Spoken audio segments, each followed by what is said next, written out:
Hey you. Yes, you watching this video right now.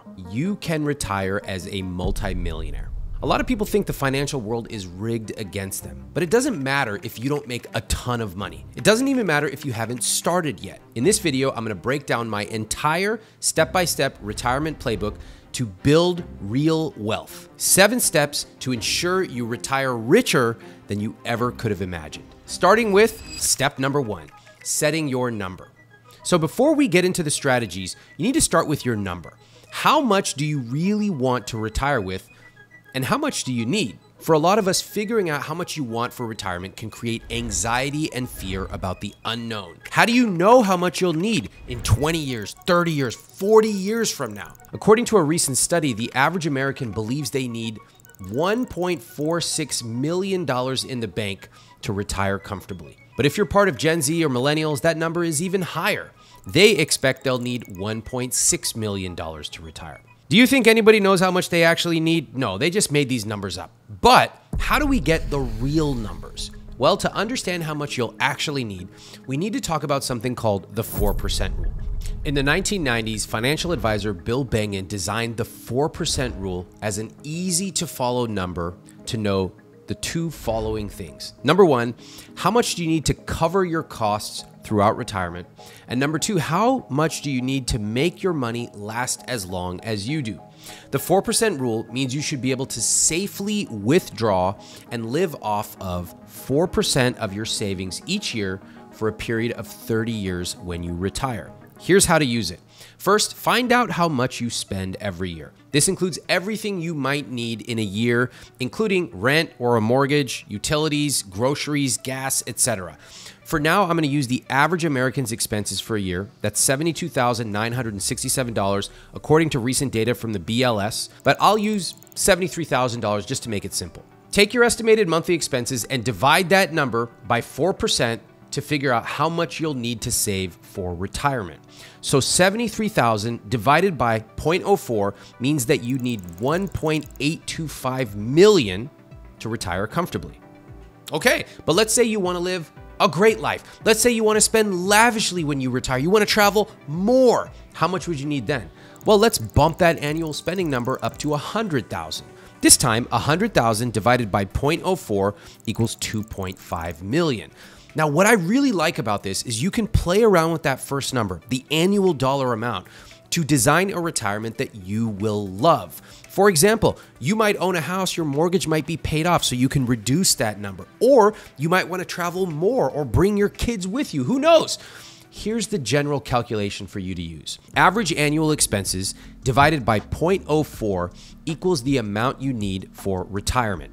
Now, please remember, this is just a guideline. There are lots of caveats, but it's a good back of the napkin number that can give you a rough idea of how much you need to be putting away for retirement. And now that you have your number, that brings me to step number 2. Start investing for retirement in your 401k.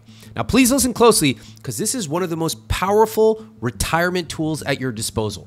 So before worrying about anything else, please make sure your 401k is set up. If you have access to a 401k and you have an employer match, I believe you should absolutely be investing money in this account every single month. Now, if you don't have access to a 401k through your employer, don't worry. I'll show you later in this video exactly what to do. But for those of you who do have access, here's how a 401k works. Through your employer, you determine a percentage of your salary that you'll set aside out of each paycheck. That percentage is taken out of your paycheck pre-tax, before you're taxed, and sent to your 401k, meaning it happens automatically. You don't have to do it every month, it just happens. Now, if your company offers a match, that match will be added to your 401k from the employer. And the real beauty with a 401k comes when you invest enough to get the full match from your employer. That is free money, and that can help you achieve your retirement even faster. Just look, if you start at age 25 and you earn 8% on your money, you'll have more than 1.6 million with the 401k match when you retire. Or if there's no match, you'll have just over 800,000. A 5% company match can double your returns. And each year you invest, the difference grows larger. Take a look. So here's the lesson. Each month, you should be contributing at least as much as you need to get the full company match. That means if your company offers a 5% match, make sure you contribute enough to get that full 5% match. Now that you're contributing enough to your 401k to get the company match, that brings me to the next step, which everyone should do. Step number 3, pay off debt before investing more. Now, why the hell am I talking about paying off debt in a video about retirement? Well, it's a simple answer that a lot of people don't consider when putting money aside for retirement. Any debt you have that has a higher interest rate than 7% is going to compete with the money that you could make investing. So let me give you an example. Let's say you have $20,000 of credit card debt, and let's say your APR is 26%. Now, if we assume that you're getting 7 to 8% investing, but you're paying 26% on your credit card debt, where do you think more money is going? That's right, to your debt. So whatever your credit card charges, paying off your debt will give you a significant instant return. That is why if you have any high interest debt, you should pay that off as quickly as possible. Now, before I move on to step number 4, I noticed that 55% of you watching this video right now are not subscribed. If you like my videos on retirement, money psychology, hit that subscribe button and turn on notifications. It really helps me understand what you want to see more of. All right, once you've created a plan to pay off your high interest debt, that's when you move on to step number 4, invest in a Roth IRA. Now, why would you invest in a Roth IRA versus a 401k? Well, let me tell you the difference. Contributing to your 401k with a company match is an amazing investment. You get free money, you grow your retirement account faster, it reduces your taxable income, it's all great. Then, paying off your high interest debt, make sure that you're actually growing your money instead of having this huge gaping hole in your financial portfolio, which is going to 26% interest for credit cards. After you've done those things, that's when it makes sense to invest in a Roth IRA. I personally believe that everyone who's eligible for a Roth IRA should have it open and ideally be contributing to it to max it out, even if you already have a 401k. Why? Well, it's simply one of the best deals I've found for long-term investing. See, one of the benefits with a Roth IRA is that you can invest in whatever you want. Your 401k set up through work has set funds that you have to choose from. And honestly, too often those funds are expensive and not particularly great. But a Roth IRA lets you invest in whatever you want. Index funds, which most people should probably be investing in. If you want to do individual stocks, you can. Best of all, you can pick the funds that have low expense ratios. That means they're cheap. That means you keep more money. Now, a second difference between a 401k and a Roth IRA has to do with taxes. Now, listen, I know your eyes are glazing over. You're going, oh God, this guy's going to talk about estate planning. I don't care about that. That's 40 years in the future. Just listen. This is going to save you a lot more money than all the lattes you agonize over every single freaking day. Remember how your 401k uses pre-tax dollars, meaning you pay only taxes when you withdraw that money at retirement? A Roth IRA works differently. A Roth IRA, you pay taxes on the money now, but then you put the money in and it grows tax-free. In other words, with a Roth IRA, you contribute after-tax dollars, which means that all of your gains for the next 10, 20, 30, 40 plus years grow tax-free. Does anyone understand how important that is, or is it just me getting really excited? My heart is starting to palpitate. Is it just me? Well, let me just tell you, even if you don't understand, listen, it means you're paying taxes on a smaller amount of money now.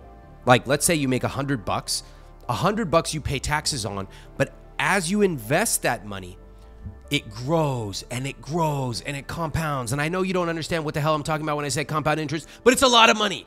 And then when you pull that out, you don't pay any taxes on it. It's a lot of money. Let's make an assumption. Let's assume your career goes well, okay? Unless you started following Robert Kiyosaki, in which case you have a very good chance of ending up broke and just repeating this. Passive income, cash flow, cash flow, cash, whatever. Let's just assume for a minute that your career goes well, okay? We can safely assume that you'll probably be in a higher tax bracket when you retire, meaning that you'll probably have to pay more taxes. And I will personally assume that taxes will go up in America for a variety of geopolitical, socioeconomic reasons. Whatever. As long as your income right now is $146,000 or less, you're allowed to contribute up to $7,000 in a Roth IRA in 2024. That means $7,000 a year you can put aside, you pay that taxes on that money, and and it grows tax-free. Please remember these limits change yearly, so please go on Google and search Roth IRA contribution limits, okay? But if possible, you want to max it out because you want to give yourself the gift of more money down the road. Now, within your Roth IRA, once you send money to it, I mentioned you can invest in a variety of different funds that'll earn money for you. And what could you do? You could invest in S&P 500 index fund. You could invest in index fund for tech, or I like something called a target date fund. It's one investment. It's simple. Let me explain. Target date funds are great for people who want their money to grow with the least possible effort. And this, by the way, is exactly the same investment that I recommend to my family and friends. Here's how it works. Target date funds work by diversifying your investments for you based on age. Now, as you get older, they automatically adjust your asset allocation or your portfolio for you, and they get more conservative over time. That's actually exactly what you want. You don't want to be 75 years old and have 100% of your money in equities, because if the market goes down 15%, that could be quite devastating to you. That's what we saw happening to Granny and Grandpa in 2008. We don't want that. All you've got to worry about with a target date fund is putting as much money as possible into it. That's it. It automatically diversifies over time. Now, you can look at target date funds at any brokerage firm. It could be Vanguard, Fidelity, or Schwab. It's totally up to you. They have very low expense ratios. They used to be expensive. They're not anymore. And I just love how simple and easy they are to use. Now, when choosing the target date fund to invest in, all you need to do is look for the year that you plan to retire. So if you plan to retire in, say, 2060, there's a Vanguard 2060 fund or a Fidelity 2060 fund. Again, that 2060 represents the year in which you'll retire. Adjust it for whatever number is right for you. Now, since we are still decades away from that number, this fund is going to invest a little bit more aggressively in equities or stocks, but as time goes on, you get closer to that retirement, it's going to automatically adjust to become a little bit less aggressive, a little bit more conservative. So once you have your Roth IRA open, remember it's time to start investing within that Roth IRA, and you want to make it automatic. Let's talk about this. Automating your finances allows you to invest passively instead of constantly having to pick random stuff. And it happens in the background. So many people tell me, I don't have enough money to invest. How am I supposed to do that? Guess what? If you set up automatic investing to take $100 a month out of your paycheck, or $500 or $1,000, whatever the number is right for you, you will not miss it. There are so many people who read my book and who tell me, I didn't think I had any money. I waited 6 months using automatic investing, and suddenly I have $3,000, $10,000, $25,000, and it just accumulates over time. That is how you build real wealth. Here's how it works. At the beginning of the month, when you receive your paycheck, the money is immediately sent where it needs to go through the automatic investing systems that you have already set up. You can set this up through whatever Roth IRA account you have. And what you do is you log into your investment accounts and you will find a button that says transfer. Then you simply set up the date, the dollar amount, the frequency for your contributions. And to finish the setup, make sure you remember you don't just need to transfer money to your Roth IRA, you also need that money to be invested in something like a target date fund. Remember, a Roth IRA is just an account.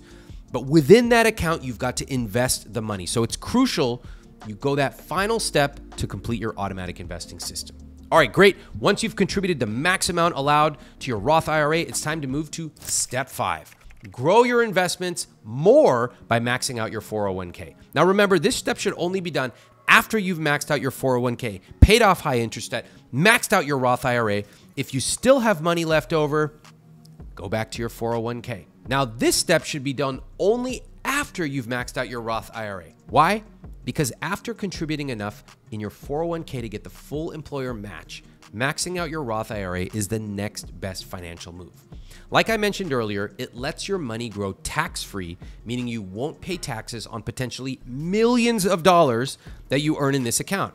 This is why you max out your Roth IRA before moving back to contribute to your 401k. Now, you likely still have the ability to invest more in a 401k and reap some pretty large tax benefits, meaning the more you contribute to your 401k, the less of your income gets taxed, effectively lowering your tax rate. Just like a Roth IRA, there are limits to a 401k contribution, but they are much higher. In 2024, the contribution limit for a 401k is $23,000. But again, that number often changes, so make sure you search 401k contribution limits. Cool thing to note, your employer match is not counted towards your contribution limit. So if you contribute $5,000 and your employer matches $5,000, you can still contribute another $18,000 for a total of $28,000 annually in your 401k. That's a lot of money. So what should you do? Calculate how much you can still contribute to max out your 401k, break it down into monthly contributions, and set that up to happen automatically so you never have to do it yourself. Next, take a look at an unlikely tax-advantaged account that very few people know about. Step number 6, this is truly a secret investing weapon, HSAs. Listen to this, it's gonna blow your mind. So far, you've set your number, contributed enough to your 401k to get the full company match if you have it, paid off your high interest debt, maxed out your Roth IRA. Then if you still have money left over, you've gone back to your 401k to max that out. Now listen up and listen carefully, because I'm gonna show you a shortcut that can earn you hundreds of thousands of dollars by turning something called a health savings account, or HSA, into a supercharged account for growing your money. Now, HSAs let you set aside pre-tax money to pay for medical expenses, including deductibles, co-payments, co-insurance, and a bunch of other health-related expenses. But here's the cool thing. You can also invest the money in your HSA. Now, HSAs get ignored for 3 big reasons. First, anything with the word insurance makes me want to die. All right, nobody wants to think about insurance. Nobody ever got excited about waking up saying, let me optimize my insurance, so cool. Second, HSAs are only available to people with high deductible insurance plans. Now, since most of us would rather eat a bag of sand for breakfast than figure out what type of health insurance we have, we just skip it. And third, the rare person who has access to an HSA and even uses it still doesn't understand the intricacies of how to turn that HSA into an opportunity to grow your money. The truth is that an HSA can be an incredibly powerful investment account because you can contribute tax-free money, take a tax deduction, and then grow it tax-free. That's a triple whammy. If you use this account correctly, you will earn hundreds of thousands of dollars. Do you understand something? I talk about this on one page of my book, I Will Teach You to Be Rich. If you are eligible to do this, that single page from my book just made you hundreds of thousands of dollars. More than all the money you will ever spend on coffee or appetizers from one page of this book. This is why getting your financial system right is so important. You do it early, you do it right, and you make it automatic, and you don't have to think about it again.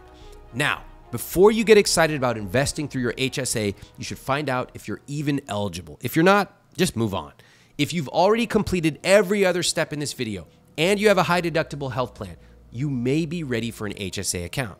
So just call up your insurance provider or ask your benefits manager, hey, do I have a high deductible health plan? If they say yes, you do have a high deductible health plan, ask them if you can pair an HSA with your account. Not an FSA, an HSA. On the other hand, if they say no, ask them if you are eligible for a high deductible plan. You may want to consider it, especially if you're young and generally healthy. You can search around for all different kinds of HSA accounts. The most important factor for me was the investment options and the fees. In other words, do they have good funds with low fees? A good guideline is they should offer low-cost funds, ideally something like a target date fund or a total stock market fund. If you have money left to invest, there is a way you can grow your money even more. But before I get to step 7, I want to point out that most people can figure out retirement investing themselves by following the exact steps in this video. But there are some scenarios where it might make sense to talk to a financial planner. One of those is if you want to know exactly how much you're going to have and you want to financially model out different scenarios, tax decisions, social security withdrawals, insurance, and investment scenarios as you get closer to retirement. If that's you, I recommend you speak to our partners at Facet, a service that offers affordable financial planning with a flat fee membership, not a percentage of your assets like most financial advisors. They actually helped model out scenarios for this week's podcast guests, Rob and Adrian, who are in their early 60s and wondering if they have enough money to retire. Check them out at facet.com/Ramit or click the link in the description. All right, let's get to the last step for retiring as a multi-millionaire. Step number 7, invest in a non-retirement taxable investment account. Okay, listen up. If you've taken full advantage of your 401k match, you've paid off your high interest debt, you've tapped out your Roth IRA, you've gone back to max out the remainder of your 401k, optionally you've invested in HSA, what do you do next? This is what you do. If you still have money left to invest, you open up a regular, non-retirement, taxable investment account, and you can put as much as you want into there. The way these accounts work is there is no limit to contributions. You can contribute literally millions of dollars a month if you want to. And for a lot of people who are very wealthy, this is where the bulk of their wealth is. That's a taxable non-retirement account. Remember, if you still have money left over, you still have options. You could pay any mortgage debt off early. You could invest in yourself through a coach, conferences, an additional degree. There's lots of options. All right, I hope this video helps you on your path to retiring a multimillionaire and creating your rich life. Let me know in the comments if you have any questions about investing. Now check out this video popping up on screen to watch more.